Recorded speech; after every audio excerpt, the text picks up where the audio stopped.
Puncak Gunung Salak. Rian memulai pendakiannya sendirian. Ia merasa butuh waktu untuk merenung dan melarikan diri dari hiruk-pikuk kota. Cuaca cerah di awal pendakian memberinya semangat.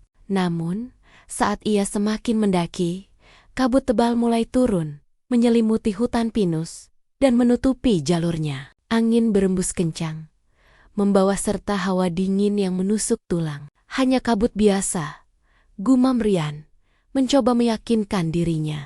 Ia terus berjalan, mengikuti jalur setapak yang sudah mulai samar. Namun, tak lama kemudian, ia menyadari sesuatu yang aneh. Ia merasa seperti ada yang mengikutinya. Setiap kali ia berhenti, ia mendengar suara langkah kaki dari belakangnya. Rian menoleh. Namun, tidak ada siapa-siapa. Hanya ada kabut tebal dan keheningan yang mencekam. Ia mempercepat langkahnya, berharap bisa segera sampai di pos pendakian berikutnya. Namun, suara itu semakin jelas, semakin dekat. Bukan hanya suara langkah kaki, tapi juga suara bisikan-bisikan lirih yang memanggil namanya. Ryan, Aryan, bisik suara itu. Suaranya terdengar seperti angin. Namun, begitu nyata. Rian mulai ketakutan. Ia mengeluarkan senter dan menyapu cahaya ke sekelilingnya. Namun ia hanya melihat pohon-pohon besar yang menjulang tinggi, seolah-olah mengawasinya. Ia terus berjalan, namun bisikan itu tidak berhenti. Bisikan itu bukan hanya memanggil namanya, tapi juga menceritakan hal-hal yang hanya ia sendiri yang tahu. Masa lalu kelamnya, penyesalan-penyesalannya, semua itu terungkap dalam bisikan itu. Kau menyesal telah meninggalkan dia, bisik suara itu. Suaranya penuh ejekan. Rian terperanjat. Ia berhenti berjalan, jantungnya berdebar kencang. Ia tahu, ia tidak sendirian. Ada sesuatu yang jahat di sekelilingnya.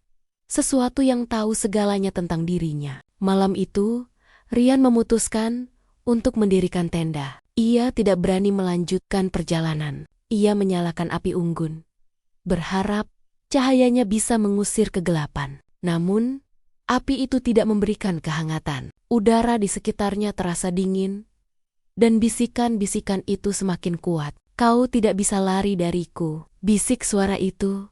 Kali ini diiringi tawa menyeramkan yang membuat bulu kuduk berdiri. Rian mencoba mengabaikannya, namun ia tidak bisa. Bisikan-bisikan itu masuk ke dalam pikirannya, menciptakan halusinasi mengerikan. Ia melihat bayangan-bayangan hitam berkelebat di balik pepohonan, sepasang mata merah menyala yang mengawasinya dari kegelapan. Ia bahkan merasa ada yang menyentuh pundaknya.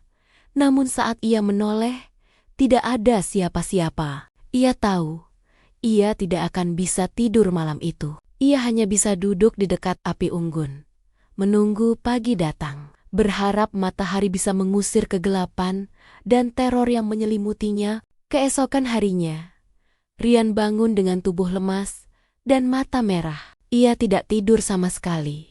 Kabut tebal masih menyelimuti hutan, dan ia menyadari ia tersesat. Jalur setapak yang seharusnya ia ikuti sudah tidak terlihat. Ia mencoba mencari petunjuk, namun semua pohon terlihat sama. Kau tidak akan pernah keluar dari sini, bisik suara itu. Suaranya terdengar begitu dekat, seolah-olah ada di sebelahnya. Rian panik. Ia mulai berlari tanpa arah, menabrak pohon-pohon dan tersandung akar-akar yang menjulur. Bisikan-bisikan itu berubah menjadi teriakan-teriakan histeris yang memekakkan telinga. Ia melihat bayangan-bayangan yang lebih jelas. Sosok-sosok pucat dengan mata kosong yang menatapnya tajam. Rian terjatuh, kakinya terkilir. Ia tidak bisa bergerak. Ia hanya bisa terbaring di tanah, menatap langit-langit hutan yang tertutup kabut. Saat itu, ia mendengar suara yang paling ia takuti. Suara seorang wanita yang menangis. Suara itu datang dari balik semak-semak. Dengan rasa penasaran yang bercampur ketakutan, Rian mencoba merangkak ke arah suara itu. Dan di sana, ia melihat seorang wanita mengenakan baju pendaki yang sudah robek dan kotor. Rambutnya panjang, menutupi wajahnya. "Tolong, aku," bisik wanita itu, suaranya lirih. Rian mencoba mendekat. Ia ingin menolong wanita itu. Namun, saat ia menyentuh pundaknya, wanita itu menoleh. Dan Rian melihatnya. Wajahnya pucat pasi, matanya kosong, dan senyumnya. Senyum itu adalah senyum paling mengerikan yang pernah ia lihat. Wanita itu tidak memiliki kaki. Tubuhnya melayang di udara. Wanita itu tertawa. Tawanya bergaung di seluruh hutan, membuat bulu kuduk Rian berdiri. Ia tahu ia telah membuat kesalahan fatal. Ia tidak bisa lari. Ia terperangkap. Rian tidak pernah kembali. Tim SAR yang mencoba mencarinya hanya menemukan tas ranselnya yang kosong. Namun, di dalam tas itu ada sebuah buku catatan kecil. Di halaman terakhir, dengan tulisan yang tidak jelas, tertulis sebuah pesan. "Jangan pernah meremehkan penunggu gunung."